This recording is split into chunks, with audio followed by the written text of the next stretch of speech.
Next चलते हैं, हमारी नेक्स्ट एंट्री है entry number 5। Customer return goods ₹3000। Customer ने 3000 की चीज़ें वापस कर दी, तो कस्टमर ने हमें वापस की, मतलब सेल रिटर्न आई है। तो ये लिखा हुआ था सोल्ड गुड्स ऑन अकाउंट 9000, हमने उधार पे माल बेचा था, इसी में से 3000 की चीज़ें वापस आ गई, जिसको लगे ये सेल रिटर्न की एंट्री है।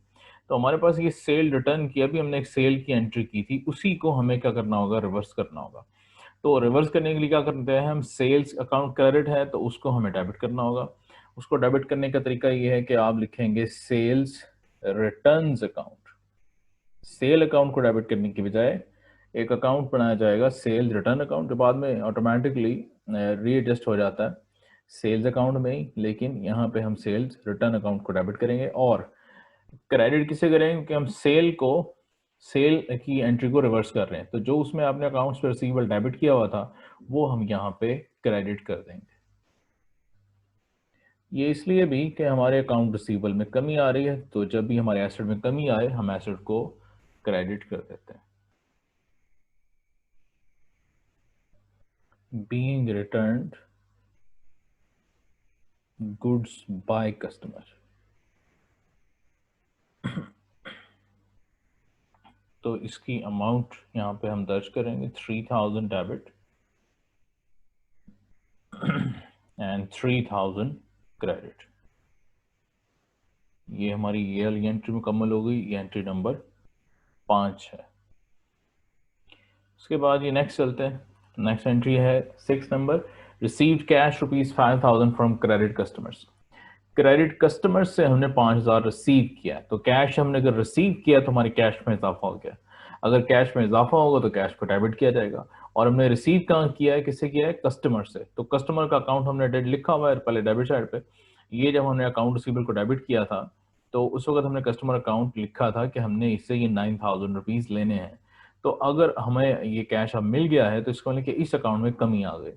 ये अकाउंट पहले से डेबिट है, जो अकाउंट पहले से डेबिट हो और उसमें कमी आ जाए तो हम उसको क्रेडिट करते हैं ताकि उसकी कमी को रिकॉर्ड किया जाए।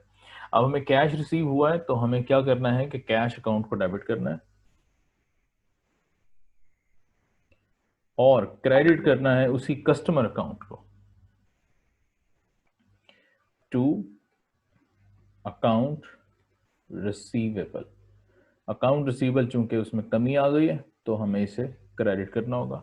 जब भी एसेट अकाउंट कम होता है क्रेडिट किया जाता है। तो यहाँ पे नरेशन आएगी, being received cash from customer.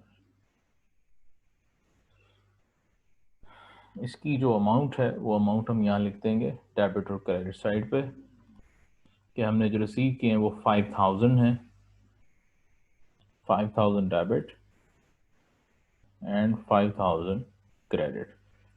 ये हमारा एंट्री नंबर 6 था, ये हमने एंट्री नंबर 6 मुकम्मल कर दिया। उसके बाद नेक्स्ट देखेंगे 7 नंबर पे कहते हैं पेड कैश 3000 टू क्रेडिटर्स। हमने 3000 पे जैसे ऊपर हमने रिसीव किए, अब यहाँ पे रिवर्स उसके उलट एंट्री है, वो क्या है कि हम 3000 यहाँ पे कर रहे हैं।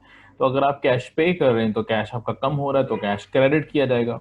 कैश क्रेडिट करेंगे लेकिन आप दे किसे रहे हैं, क्रेडिटर्स को। वो क्रेडिटर्स जिनके पैसे आपने पहले से देने हैं वो आपकी लायबिलिटी थे, तो ये आपने लिखे हुए थे अकाउंट्स पेबल क्रेडिट। इन अकाउंट्स पेबल को अब हमें ये के पहले से क्रेडिट है इन्हें कम करना है। अगर क्रेडिट हो और कम करना हो तो हमें डेबिट करना पड़ता है, तो हम इसको यहाँ से डेबिट कर देंगे। अकाउंट पेबल डेबिट होगा और क्रेडिट किसे करेंगे, कैश को, क्योंकि कैश हमने अदा किया। तो कैश कम हो चुका इसलिए कैश अकाउंट क्रेडिट होगा। नरेशन लिखी जाएगी being paid cash to creditors. इसको हम क्रेडिटर्स वैसे बोलते हैं, लिखने में क्रेडिटर्स हैं ये। और ये एंट्री नंबर 7 है और अमाउंट हम इसकी देखते हैं जी, अमाउंट कितनी है, अमाउंट है 3000। तो ये 3000 ही हमारा डेबिट किया जाएगा और 3000 ही क्रेडिट किया जाएगा, क्योंकि डेबिट और क्रेडिट हमेशा इक्वल हो सकते हैं। नेक्स्ट है जी हमारे पास entry number 8, paid salary to the worker 4000।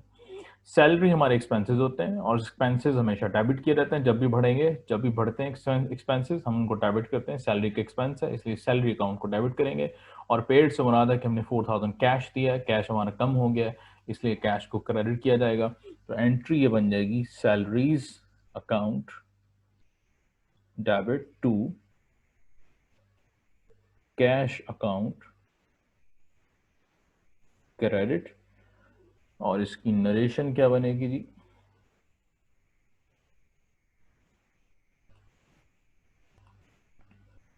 Narration हम लिखेंगे बीइंग पेड सैलरीज। यहां पे हम इसकी डेबिट और क्रेडिट अमाउंट बताएंगे। अमाउंट है 4000 डेबिट एंड 4000 क्रेडिट।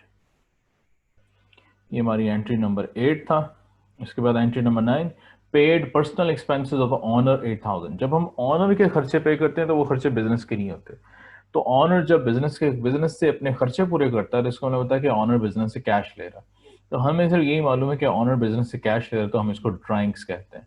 तो हम इसे ड्राइंग्स के तौर पे लिखेंगे। ये हमारी एंट्री नंबर 9।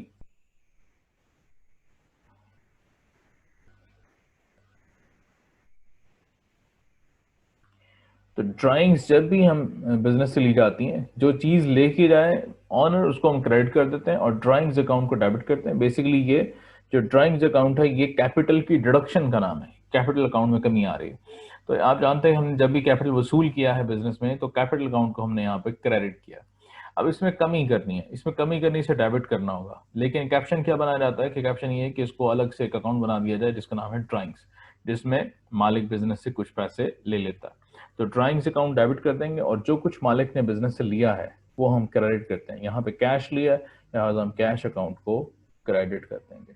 और नरेशन क्या होगी इसकी? नरेशन होगी बीइंग विथड्रॉन बाय ऑनर, कि ये ऑनर ने पैसे हमसे वसूल कर लिए। ये वसूल जो हमने किए हैं ये अमाउंट हम देखेंगे, वो अमाउंट हम यहाँ पे दर्ज कर देंगे।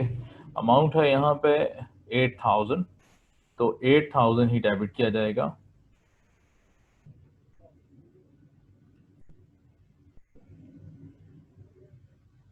और 8000 क्रेडिट। ये हमारी एंट्री नंबर 9 मुकम्मल हो गई। उसके बाद हम जाएंगे एंट्री नंबर 10 पे।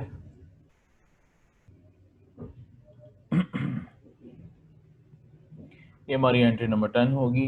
क्या एंट्री है इसको पहले हम यहां से देखते हैं जी। एंट्री नंबर 10 में है रिसीव्ड कमीशन 5000, 5000 पे रिसीव किया हमने कमीशन। तो कमीशन हमारी आमदनी होती है, इनकम होती है। तो इनकम्स हमारी अकाउंटिंग रूल के मुताबिक जब भी हम इनकम रिसीव करते हैं अगर वो कैश की शक्ल में तो कैश को डेबिट कर दिया जाएगा और इनकम्स को क्रेडिट कर दिया जाएगा। तो इनकम हमेशा क्रेडिट की जाती है इसलिए इनकम क्रेडिट होगा। और वसूल किया हमने कैश, तो कैश अकाउंट को डेबिट करेंगे। कैश अकाउंट डेबिट टू आमदनी। यहाँ जो हुई है जो हमें इनकम है उसका नाम कमीशन है इसलिए कमीशन को ही क्रेडिट करेंगे, कमीशन अकाउंट क्रेडिट।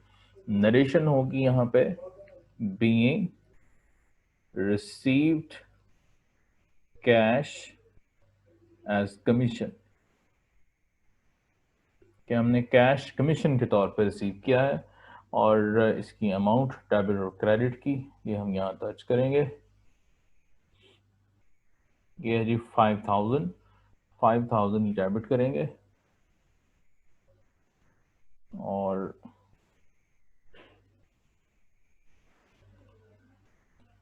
5000 ही क्रेडिट किया जाएगा।